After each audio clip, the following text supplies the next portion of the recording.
देंखोनि सोलोंथाइ लानो गोसो गुदुं सुबुंफोरनि थाखाय गोजोनथाव रादाब। दिनै क'क्राझाराव बेखेवजाबाय इयुन फोजाखां देंखो फरायसालि। बाङाइ बेसेननि मुं थिसननाय आरो बाङाइ बेसेननि दानारि मासुलनि गेजेरजों ओनसोलनि देंखो सोलोंनो गोसो सुबुंफोरनि हास्थायनायखौ मोगथाङाव महर होनो फरायसालिखौ बेखेवदों। बर'नि जाखांफुनाय मेथाइ रोजाबगिरि जांगिला बसुमतारीजों लोगोसे देंखोआव रोंगौथि गोनां फारियै गेरेमसा ब्रह्म, लेनिन बसुमतारी साथाम बर' लाइमोनफोरा लोगो नांनानै क'क्राझारनि मैदेर खर'आव थानाय इउर' किड्स फरायसालियाव गोदानै बेखेवदों इयुन फोजाखां देंखो फरायसालिखौ। दिनै बेखेवनाय हाबाफारियाव बेखेवगिरि आलासि महरै बाहागो लायो बर' सावथुनजों लोगोसे गुबुन गुबुन रावनि सावथुननि मुंदांखा फावखुंगुर जयन्त नार्जारिया। लोगोसेनो बाहागो लायो मिरु बिसानि हारिमु नेहाथारि बर' सावथुन मुलुगनि गागि करिय'ग्राफार जयफुल ब्रह्म, क'क्राझार जिल्ला बिसानि गाहाय नेहाथारि हालब्रि ब्रह्म आरो इउर' किड्स स्कुलनि गोरायुं आरो जिल्ला बिसानिनो सासे नेहाथारि निपुरन्जन बसुमतारीया बाहागो लायो। बे समाव बेखेवनाय हाबाफारि आरो इयुन फोजाखां देंखो फरायसालिनि सोमोन्दै बेखेवगिरि आलासि जयन्त नार्जारिनि बिबुंथि। दिनै आंखौ बेवहाय इयुन फोजाखां देंखो मोनसे फरायसालिखौनो होननांगोन आरोखि, नाथाय अपेन आरोखि, बे उदां।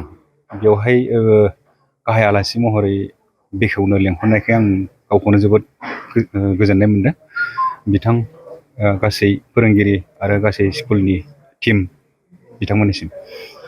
दा बाथ्राया जाहैबाय देंखो, बेवहाय बे इयुन फोजाखां देंखो होननाया माने बेहाय माबा गैया आरो बैसोनि खुनु माबा गैया आरोखि। बयनिबो थाखाय अपेन, बयबो सोलोंनो हागोन आरोखि फैनानै बेवहाय।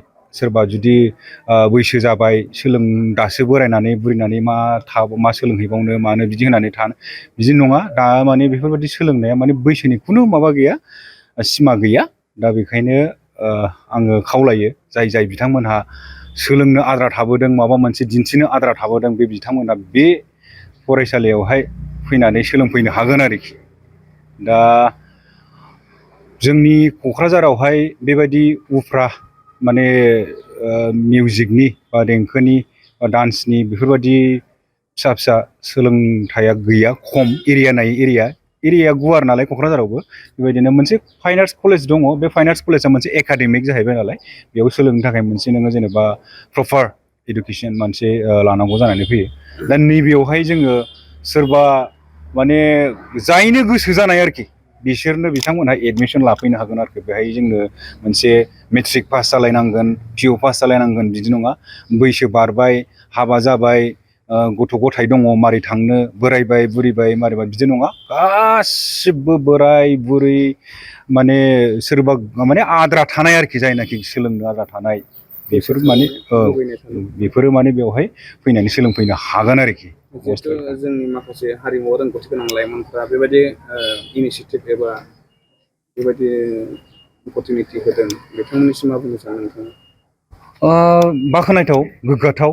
बियो दस्रा जिल्ला बा दस्रा जायगाफोराव बहुद नुयो, गोबां नुयो आरोखि। दा क'क्राझाराव बेबायदि माने अनुस्थान खुलिनाया माने बाख्नायथाव आरोखि। दासो माने एसे स्टेप लाहांदों।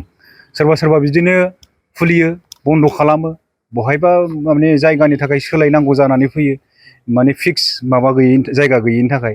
दिनै बिथांमोना जायगा मोनदों नैबे इउर' किड्स बिथां निपुनि स्कुलावनो।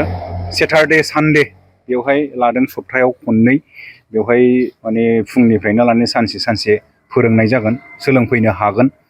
दा जोंनि जिल्लायावबो, क'क्राझार जिल्लायावबो बेबायदि देंखोनि सोलोंथाइ, उफ्रा सोलोंथाइ लानो फसंथान खुलिनाया माने जोबोद बाख्नायथाव, गोग्गाथाव। दा जों मा जायो होननानै बुङोबा, बेखार जायनाखि माने दा गरम बन्द' मोननायबो सम नै दा, बे समाव जोङो गावखौ बेवहाय फैनानै इनभेस्ट खालामफैनो हागोन, सोलोंफैनो हागोन। आरो बिनिफ्राय मा जाबावो, जेलानाखि मेट्रिक परिखा जोबो बा पिअ परिखा जोबो, बे परिखा जोबखांनाय समाव एसे बन्द' मोनो। बे समावबो माने बिथांमोनहा गाव गावनि गथ'फोरखौ बेवहाय थिसनफैनो हागोन।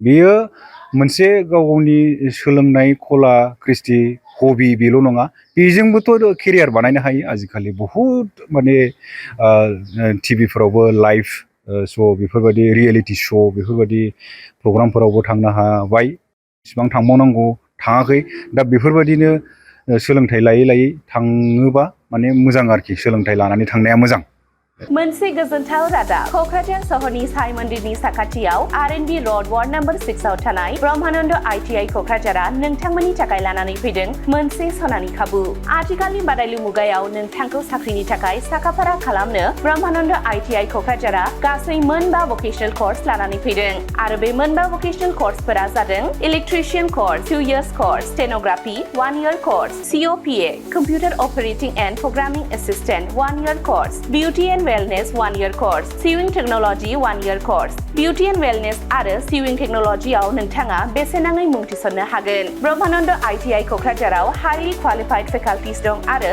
100% job assistant। बेजों लोगोसेनो बेयाव flexible class timingनि खाबुबो दङ।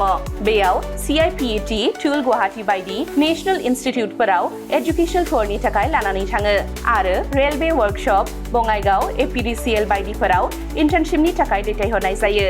आबुङै मिथिनो थाखाय ब्रह्मानन्द ITI क'क्राझाराव थांनानै एबा 9101325849 एबा 8638683243 मबाइल नाम्बाराव कल खालामनानै सोलाद लानो हागोन।